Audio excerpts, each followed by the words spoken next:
The City of San Francisco has done a lot of things to try to address the noise problem. We have a general plan of environmental protection, which is what the planning department does, and we have a citywide noise and air quality mapping program, which I'm going to talk about. We have building codes that require all new construction to be acoustically insulated. We have a new noise ordinance that I'll mention a few of the conditions and issues associated with that with you. And then we have some special projects. And I've identified the Siren Noise Polk Street project as one of our special projects now.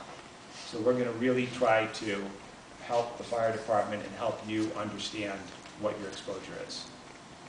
I'm not sure we can solve the problem, but we can certainly understand it. And I'm going to talk to you a little bit, if time permits, about some of the special noise projects we have going on in Chinatown and in the Excelsior neighborhood. Needless to say, the general plan in San Francisco, which was written in 1974, said that we would do a whole bunch of things, many of which we have not done, or at least we have not done them in an organized way. One of them was to reduce vehicle noise. The San Francisco Police Department, unfortunately, has eliminated its noise control position, and the San Francisco PD and the California Highway Patrol no longer have noise enforcement activities, and that's why you see all these motorcycles with the modified mufflers going over Union Street and going over Dolores Street and waking everybody up at night, because there's really no more enforcement. Years ago, it was a pretty good enforcement program. As a matter of fact, whenever there was a vehicle check, there would also be a measurement of the muffler system on the car. That's all going by the wayside.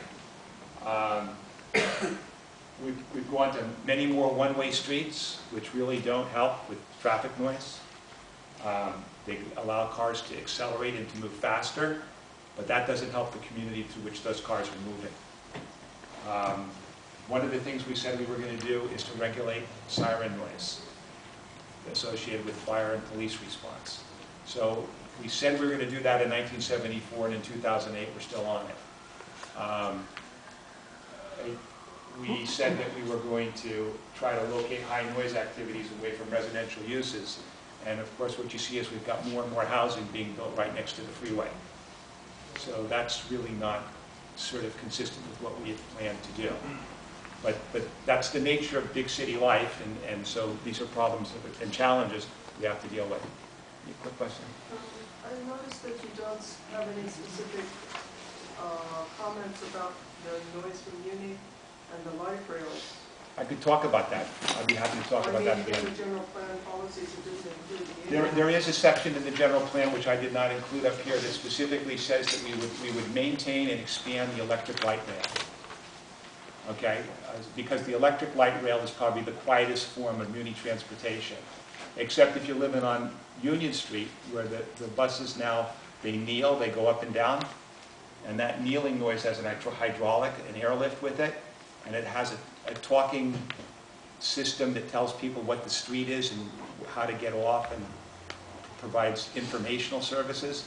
And at 2 o'clock in the morning, when that bus is going over Union Street, the neighbors on that street really do lodge quite a few complaints. So although the bus itself, being electric, is quiet, it has some new features which really may not, which we think of as progress, but from an acoustical standpoint may not be. Yeah, I want to add the fact that the loud beeping on their left and right signals turn when they turn in to go to a bus stop. That is on the increase again. When all those buses were purchased, a long time ago, the city was inundated with it, and it got cut down. And so that's a big concern of mine. The beeping on the left and right turn signals is terrible. I'd like to, if I can, I'd like to just try to get through the presentation. I'll skip the talks about other neighborhoods, and we can deal just with the problems here if you want. But if I don't move this, we probably won't get